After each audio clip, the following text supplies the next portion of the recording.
আপনি যদি সব ওষুধ নেন তাইলে বিল আসবে 7,020 টাকা। 7,000? এত টাকা কেন? ভাই সব তো ভালো কোম্পানির ওষুধ, দাম তো একটু বেশি হইবই। আর এটি বাদ দেন, ভালো কোম্পানির ওষুধ লাগবো না, আমারে মিটফোর্ডের গুলাই দেন, 3,000 টাকার বুঝ করেন। মিট ফোর্ডের ডি ওগুলো তো কাজ কম করবো, আপনি ভালো কোম্পানির ডি নেন। ধর্মিয়ে বুড়ে মানুষ এত টাকার ওষুধ খাওয়ানোর কোনো মানে আছে? কয়দিন পরে যাবে মরে। আপনারা যেটা কইছে ওইটাই দেন। আচ্ছা ঠিক আছে, আপনার ইচ্ছা।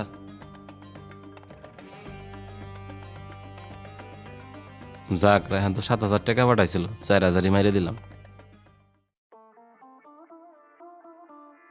কিরে রেহান, তুই এখনো বাড়ি যাস নাই? না ভাই, ভাবতেছি এই কাজটা শেষ করে আজকে ওভারটাইম করুম। আজকে আর বাড়ি যাবো না। মানে টানা 7 দিন যাবো তুই ওভারটাইম করতেছা, খাওয়া নাই, ঘুম নাই, এমনি করলে তো তুই অসুস্থ হয়ে যাবি। যা বাড়ি যা, রেস্ট নেগে। ভাই আপনি জানেনই তো আমার টাকার খুব দরকার। বাড়ি বাবা একলা মানুষ, আমি যদি টাকা না পাঠাই বাবা চলবো কেমনে? খালি বাপ বাপ করস, মাসে তো একবার বাড়িও যাস না। দূরতে খালি টাকা পাঠা লইব, যায় তো বাপরে দেহুল লাগে। ভাই দেখাশোনার জন্য তো মাহফুজ ভাই আছে, আর আমি যে বাড়ি যাবো যাইতে আসতে 2,000 টাকা গাড়ি ভাড়া লাগে। এর চাইতে আমি ওই টাকা পাঠাই দেই আমার আব্বার ওষুধ কেনার জন্য কাজে লাগে। আচ্ছা ঠিক আছে, তোর যেইটা মন চাই তুই হেইটাই কর, আর অসুস্থ হইলে আমি কিন্তু ছুটি দিব না। ভাই সমস্যা নাই, অসুস্থ হম না।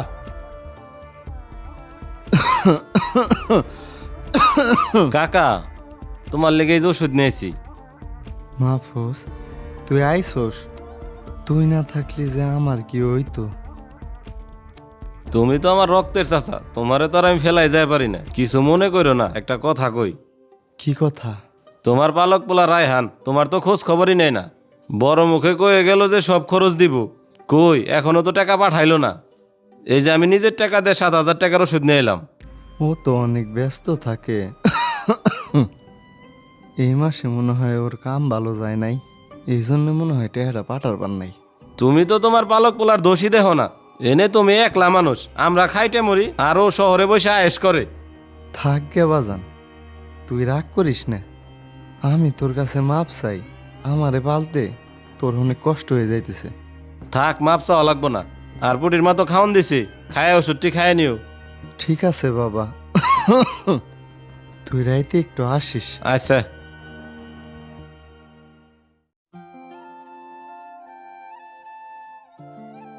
বিল করছি, আর মোবাইল তো মনে হয় আনন্দ লাগবো।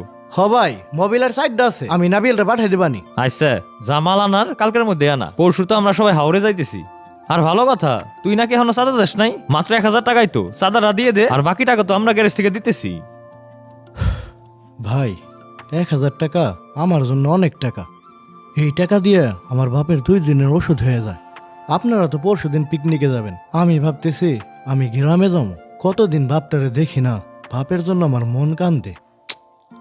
আরে ল যাই, সবাই একসাথে যামু, কত আনন্দ হইব ওই জায়গায়। ভাই আমি জানি সবাই এক জায়গায় গেলে অনেক আনন্দ হয়, কিন্তু এই আনন্দের চাইতে আমার বাপের মুখের হাসি আমার কাছে বেশি আনন্দের। এই যুগে তোর মতো সন্তান পাওয়া ভাগ্যের ব্যাপার। তুই নিজের আনন্দের কথা বাদ দিয়ে এখনো নিজের বাপের কথাই ভাবতেছস। আইসা, তোর পিকনিকে যাওয়া লাগবো না, তুই বাড়ি জাগে। আর একটা কাম কর, এখানে কিছু টাকা আছে, কাকার জন্য কিছু নিয়ে জাগে। ঠিক আছে ভাই। বাবা তুমি এত সুখে যাইতেছো কে? ঠিক মতো খাওয়া দাওয়া করো না, ওষুধ খাও না। ওষুধ না খায় কি কোনো উপায় আছে? মাহফুজ আমার অনেক যত্ন নেয়। এই শরীর আর কি ভালো থাকবো? আমার তো বয়স হয়েছে, আমার দিন ফুরে আসতেছে। এটি কি কও আব্বা, আল্লাহ তোমার সুস্থ করব। জন্ম যেহেতু নিছি, মরণ তো লাগবই। মরার আগে আমার সব সয় সম্পত্তি আমি তোর নামে লিখে দিবার চাই। বাবা তুমি এইসব আজে বাজে কথা বাদ দাও তো, আমার কোনো সম্পত্তি লাগবে না, তুমি আছো, তুমি আমার সব। আর সত্যি কথা বলতে কি বাবা, তুমি যদি এই দুনিয়া থেকে চলে যাও, আমি এই গ্রামে আর আসুন না। আমার এই গ্রামে আর কে আছে? আমি শাওনবার ওই জায়গায় থেকে যাবো। তুই আসবি না মানে? এটা কোনো কথা হইল? তোর আসতে হইব। আমি যখন না থাকুম তোর একটা বিশেষ দায়িত্ব পালন করুন লাগবো রায়হান। দায়িত্ব? কিসের দায়িত্ব বাবা? সময় এলি তুই সব জানতে পারবি।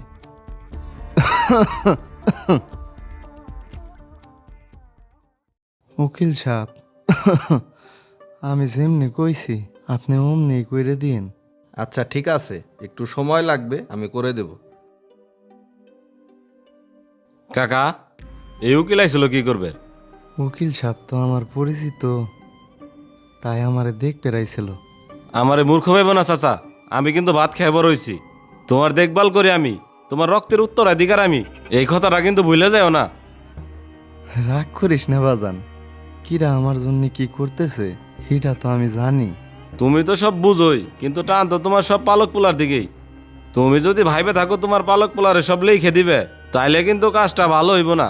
এই সম্পত্তির একমাত্র হকদার আমি। তুমি যদি এই সম্পত্তি অন্য কাউরে লিখে দাও, তুমি আল্লাহর কাছে ঠেকা থাকবে, আর আমি মাহফুজ এই সম্পত্তি অন্য কাউরে ভোগ করতে দিব না। তুই খালি রাইগা যাস কে মাহফুজ?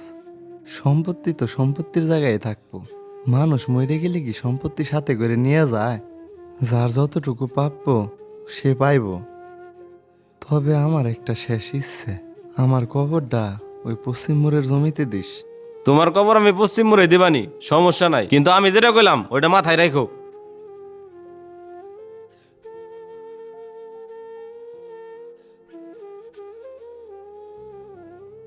হ্যালো, রায়ান, তোর বাপে তো আর নাই। কি খন ভাই? আমার বাপে আর নাই। আল্লাহ রে, কি হয়েছে রেহান, কান্দতে থাকে? ভাই আমার বাপে আর নাই। ইন্নানিল্লাহি ওয়া ইন্না ইলাইহি রাজিউন। তুই ভাই কান্নাকাটি করিস না, তুই এখনই বাড়ি চলে যা, তোর সব ব্যবস্থা আমি করে দিতেছি। ঠিক আছে ভাই।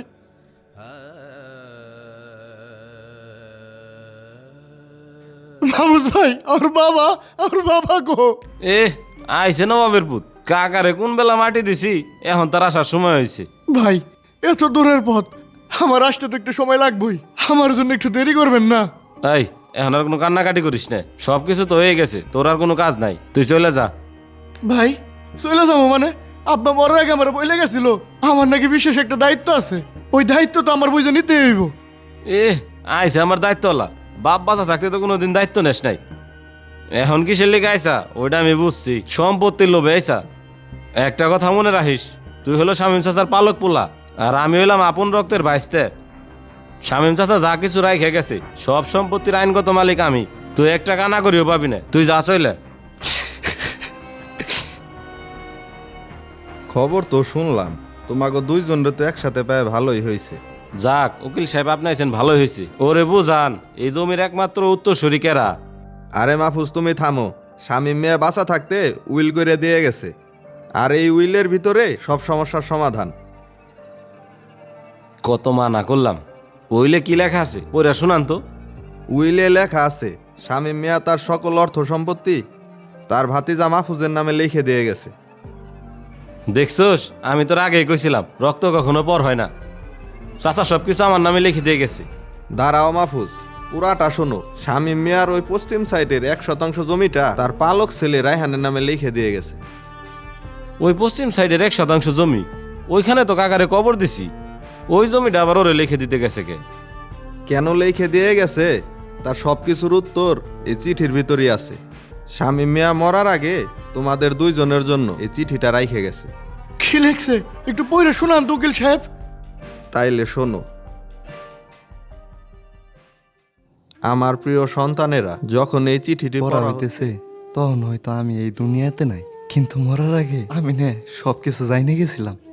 আমি জানতাম রায়হান আমার ওষুধের জন্য কষ্ট করে টাকা পাঠাইতো, আর মাহফুজ সেই টাকা নিজের পকেটে রাইখে আমারে কম দামে ওষুধ এনে দিত। আমি জানতাম মাহফুজ শুধু আমার সম্পত্তির লোভে আমার পাশে থাকতো। মাহফুজ, আমি সব বুঝতাম রে বাবা, কিন্তু কখনো কিছু কইনি, কারণ তুই যে উদ্দেশ্যে হোক আমার পাশে ছিলি, আমার সেবা করছস।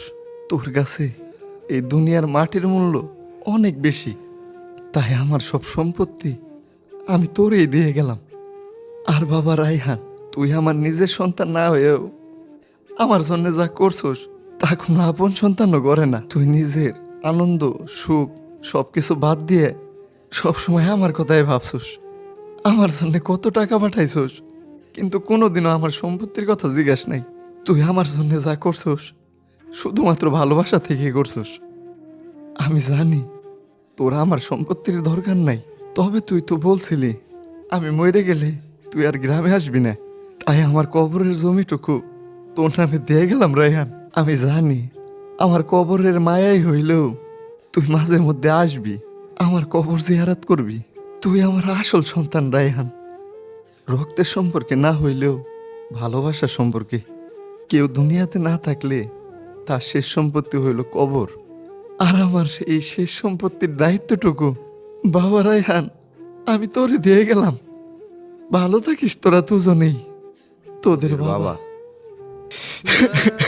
আমি আমার বাবার কবরের কাছে যাব।